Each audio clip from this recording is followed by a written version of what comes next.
Hi, hello. Welcome to another episode of Isaiah's Newsstand. It's your host, Isaiah Edwards. The date is April the 20th, 2023.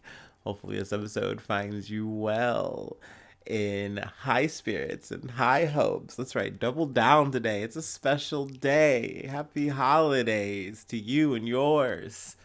Hopefully, like I said, you're doing good. Hopefully, you're doing well. As for me, I'm good. I'm doing all right.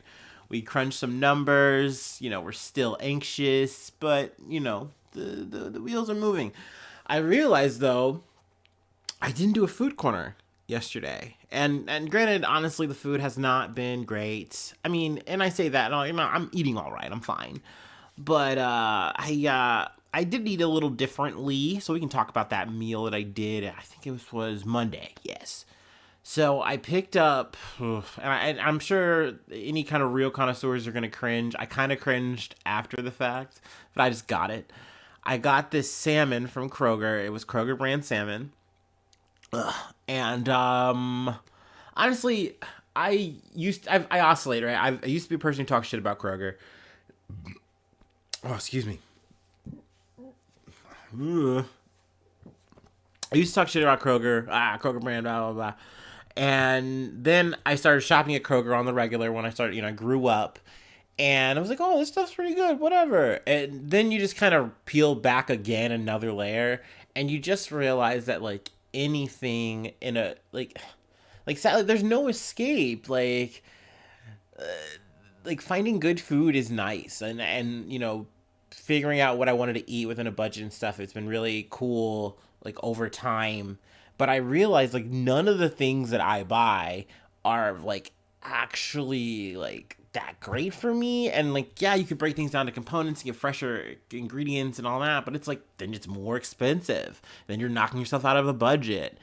And I'm not saying it's impossible. It definitely is. But anyway, back to the case at hand before I start a whole other fucking podcast. I'm getting this salmon. I got this Kroger brand salmon, and this was the bad kind of Kroger brand. Let's say that it had this maple glaze, and that's what really killed it. Like honestly, the salmon itself was fine. It just that glaze was so bad, and I knew the second I like peeled it out of this wrapper, I knew that this was gonna be a problem. But I also knew that it was cheap, and I got it for that reason. And I just really wanted some fish. That being said, we did a little pan fry on it. The glaze literally stank up my house for like 2 days. I was so upset about it. It practically wrecked my skillet because it's not a non-stick. I'm, poverty. And yeah, oh, rough. It was rough and tumble. But we got it cooked. I did this weird thing where I put it in. Typically, I would do like a rice and beef bowl. Instead, I did a salmon and rice bowl with bacon, no beans, no refried beans or anything like that. But it was pretty yummy. I also had some tortillas with it and some chips. So it was an interesting little meal, interesting little something to do. I was like, yeah, let's talk about that. That'll be a good little thing to kind of put in there. Other than that, though, nothing too crazy. I had some nachos the other day that were pretty good, pretty fuego. But yeah, we can get into some news. Let's go ahead and do the news from the Associated Press. Stampede in Yemen at Ramadan charity event kills at least 78. So this is a sad story. Took place. Oh, let's just read from the top. It was Wednesday.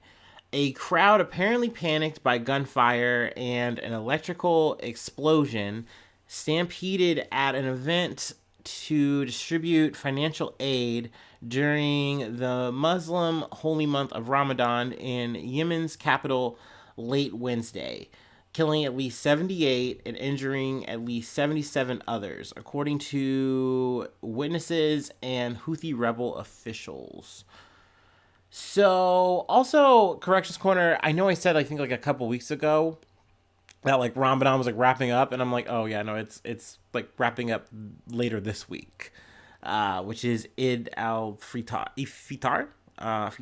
sorry, but this is a really sad situation, and the origin point of this is literally for people to come to this area and get some, and literally just $10. Like, everyone there was getting like $10, which they were, going to be able to use for food and things like that. They were rich businessmen who were essentially giving during this time of Ramadan, and that's why people were here. And I guess we can read a little bit more.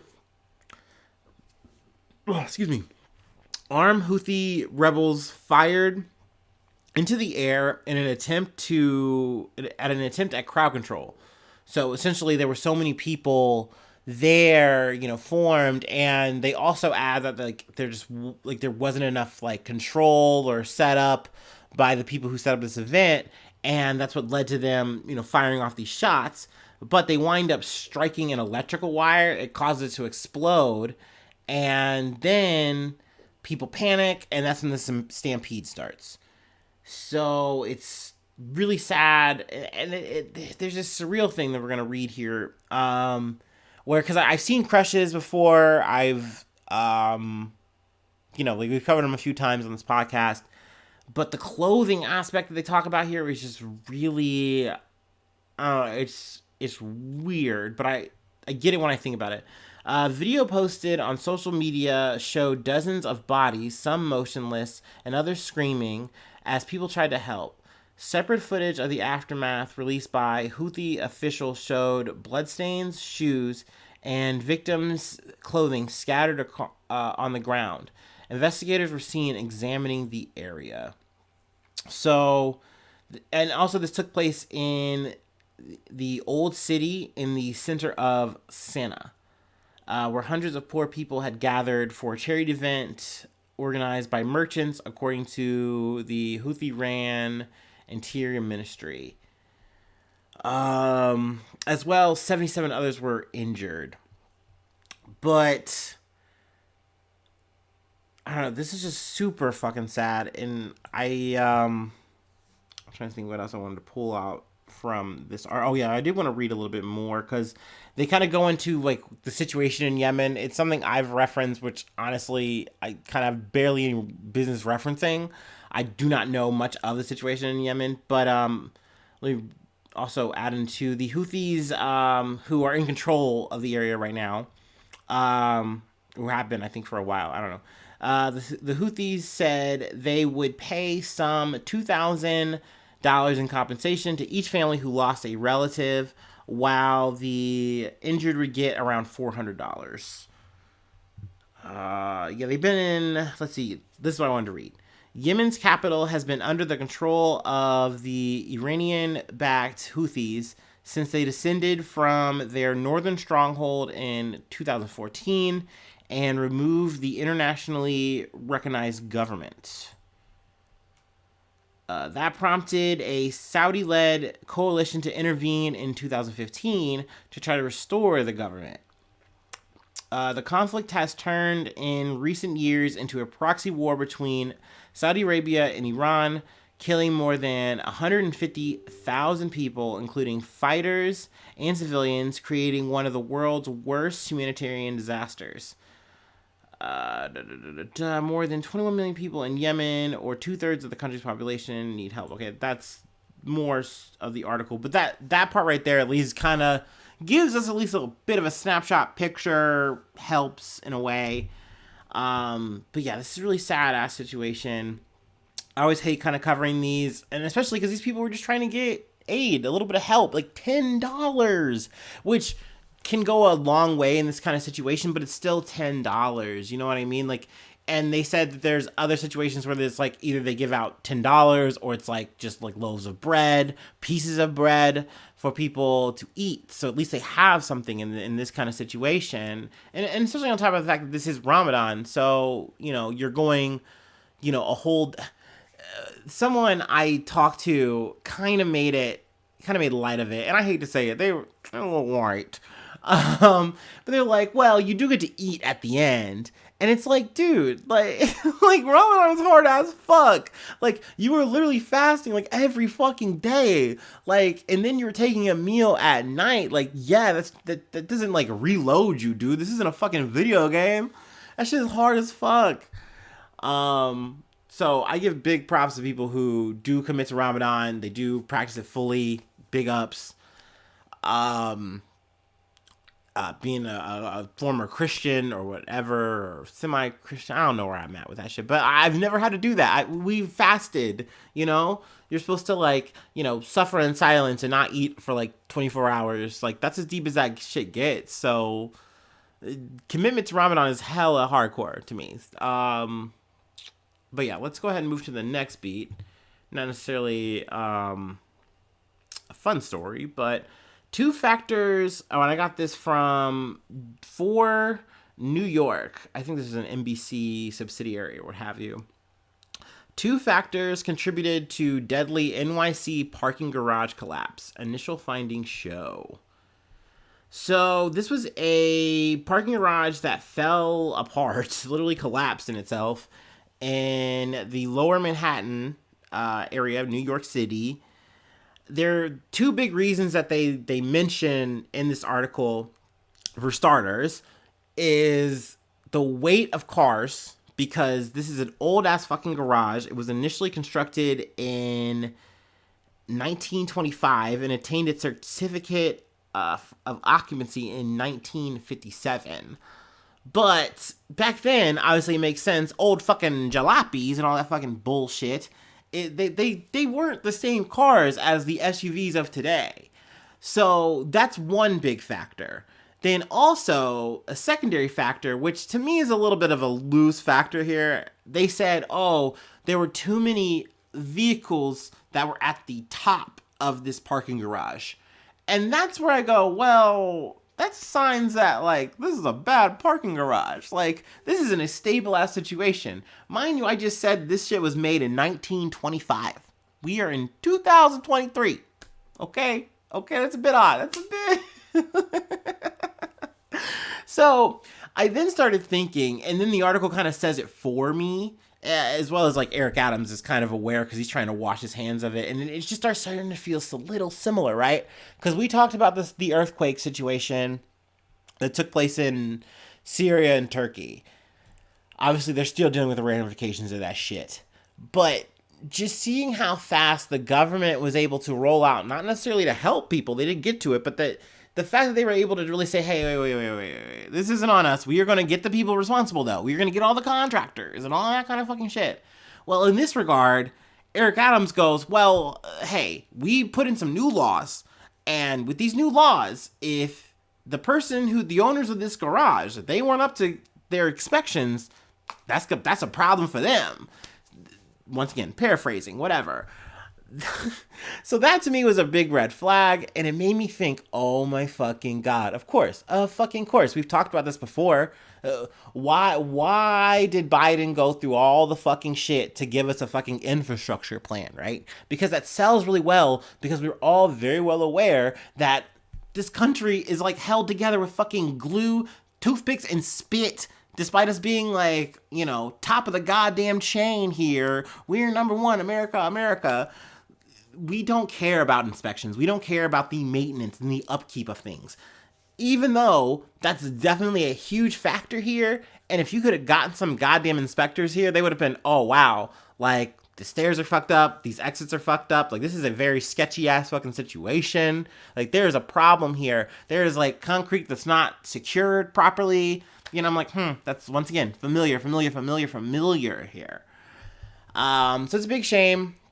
Also, that there was a loss of life here. Let's see. The victims were all in the building working at the time of the collapse, investigators said. The manager of the parking garage, 59-year-old Willis Morris, was killed when the rubble from the upper floors came crashing down inside his office on the second floor. His body was recovered from the scene late Wednesday night. That makes me so fucking sad. This guy's just chilling, just doing his job, just minding his fucking business. And that's it. It's fucking over, man. And all because people just didn't give a shit. All because the owners of this motherfucking shit would rather face a fine than go through the hassle of doing any kind of real maintenance and upkeep. That's just point blank period. And the city knows that. They don't fucking care. Like, but Eric Adams is sure as hell gonna say, hey, I'm gonna Pontius Pilate wash my hands of this goddamn situation. Because it's not my fault. It's the owners. Huh. Okay, next problem.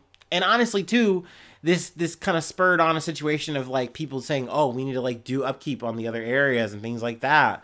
And sure enough, yeah, there's issues. So I mean, we'll see if that gets fixed, or we're gonna be covering another goddamn parking garage collapse.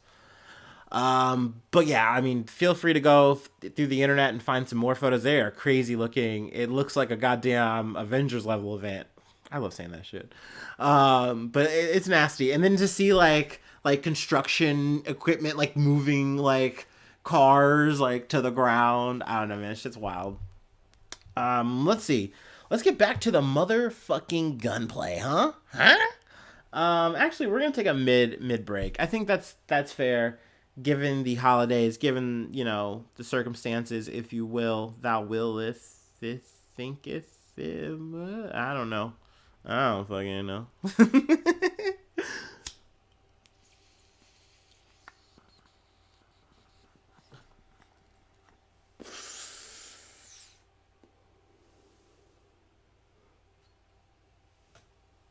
Oh.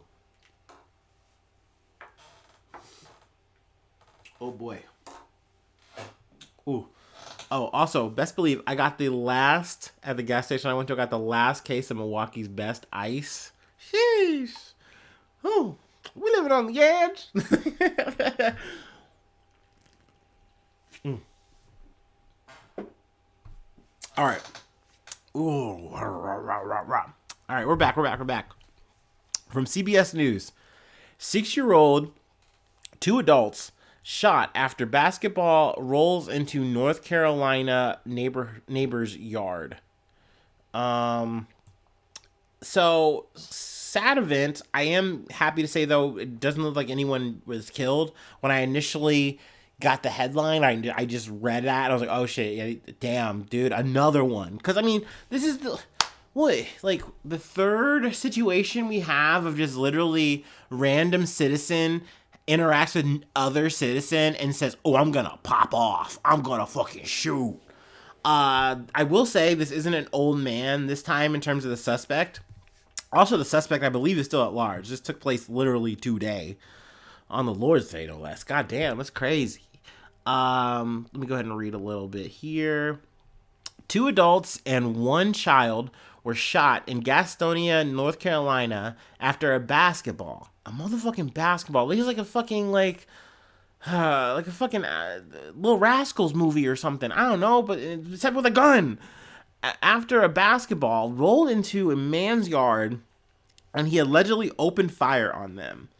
The suspect, Robert Louis Singletary, was still at large as of Wednesday, according to the Gaston County Police Department. Let's see, the incident unfolded around 7:44 p.m. on Tuesday when Gaston police received a call about a man firing a gun outside homes in his neighborhood.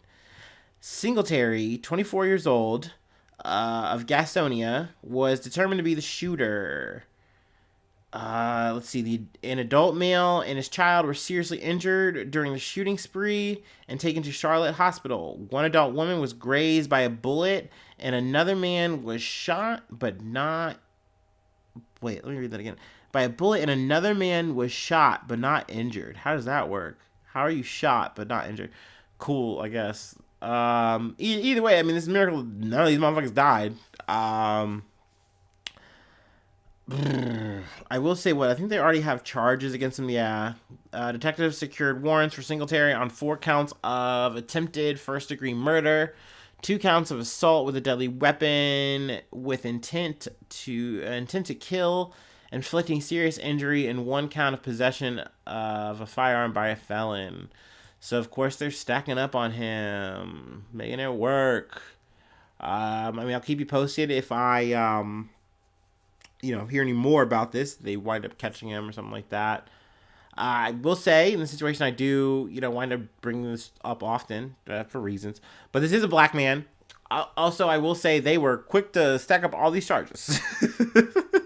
He did not hesitate on this one. He's young, spry, and ready to be buried alive. I guess. I don't know. But I will say, fuck, man. I'm so fucking glad that no one got killed here.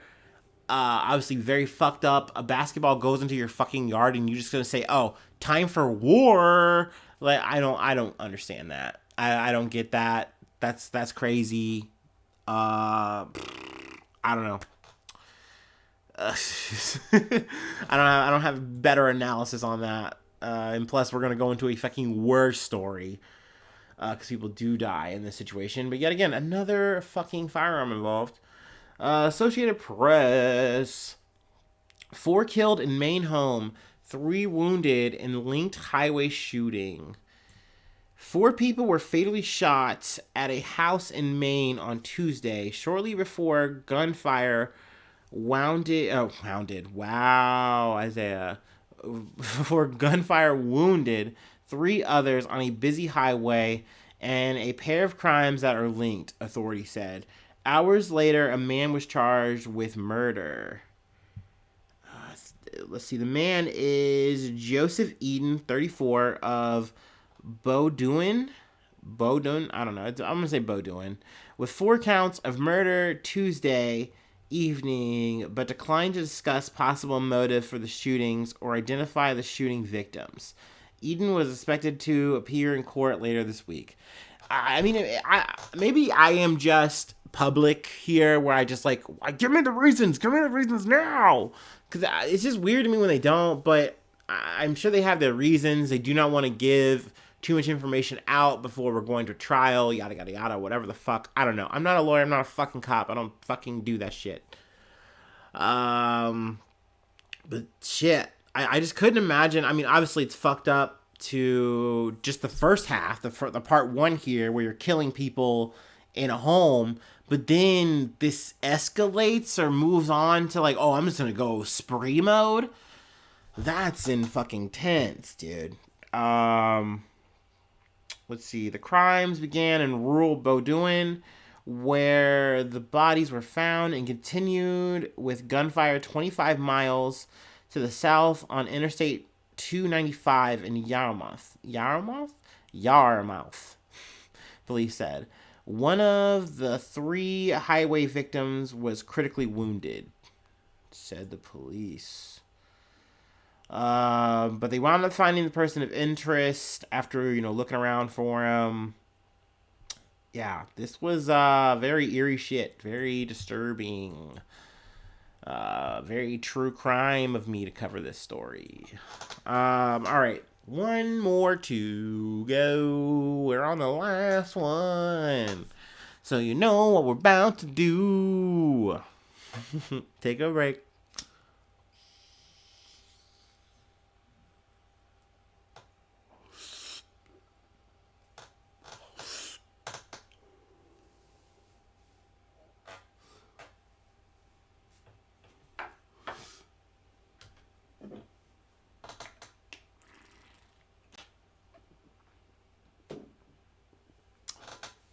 All right. Ooh. From Axios. Washington set to become 10th state to ban assault weapon sales. I'm saying this is a dub. I don't care. I hope it doesn't make people mad or weird. I don't fucking care. But I think this is a good plan. It's the kind of shit I've been saying. People smarter than me have been fucking saying longer than me. But Washington is set to become the 10th state to ban the sale of AR-15s and other guns that classifies as assault weapons. The ban passed 56-42 on Wednesday, sending it to Governor Jay Inslee, who has already said he'll sign the bill into law. So it's nice to see. I mean, I hate to say it, this is the blue hog in me, but liberal action, like fuck, like yes, good blue ass fucking behavior. Like that makes me at least satisfied. I don't want to say happy, because at the end of the day, I know it doesn't negate the issue. At the end of the day, like I said, if you had me driving the goddamn train, I push for more. And okay, boo, tomato, me. I understand that, but like, I just don't need a gun. I don't. And I understand that, like, oh, well, the government's going to have them to use it against you, brother. People, I literally had that argument today. I'm like, oh, okay. They literally have helicopters and bombs and literally the state. Like, what do you mean? What is a pea shooter going to do? What is the ultimate golden gun going to do, dude? Nothing. You can get an AR fucking 5000. It's not going to save you against the state. It's not going to do anything, bro. I don't know, and then obviously the criminals, and that's usually, you know, I understand that, you know, having the conversation about like having a gun for home defense, things like that. Even the idea of just like, say, I have this shotgun. Do I want to use this fucking shotgun? No. But sometimes if I fucking cock it and a motherfucker's playing with my door, they stop, and that's the end of it.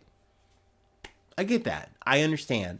That's why I often will, you know, go back to the whole idea of like having discipline and understanding, being safe and responsible. That is at least the best you can do in these times that we have with the rights that we have available.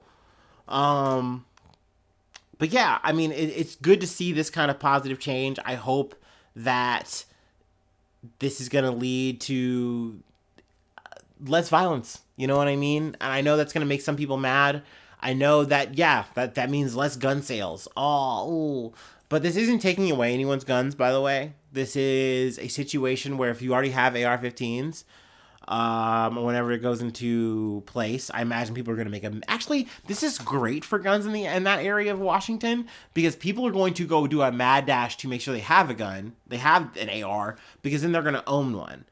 That being said, from there on out, oh, excuse me, you're not going to be able to buy one there. Now, I don't know what loopholes may go into play here, things like that. We'll see. But like I said, I'm going to count the dubs where they come. Cool. Silver lining. Good news. That's what we're going to call it. And speaking of calling it, that's pretty much the end of the episode. So, you know me, I got to chill a little bit before I let you go. Patreon.com/Isaiah News. If you would like to support the podcast, $5 a month gets you access to bonus content that I make. So, like extra episodes every week. Also, you get a hot link to the Discord, but you can get the Discord for free. We'll get to that in a second in terms of finding me, contacting me, whatever. But become a newsie, and you also get a shout out every month. Do a roll call at the top of the month. Also, you can plug whatever you like. And if you want to shoot me any news, it's usually the best way to kind of do it. But really, you can do it, once again, in any kind of free capacity. Just find me and talk to me about news. And I'm like, oh my gosh, tell me where. Show me a link, whatever. And I'm a truffle pig for news.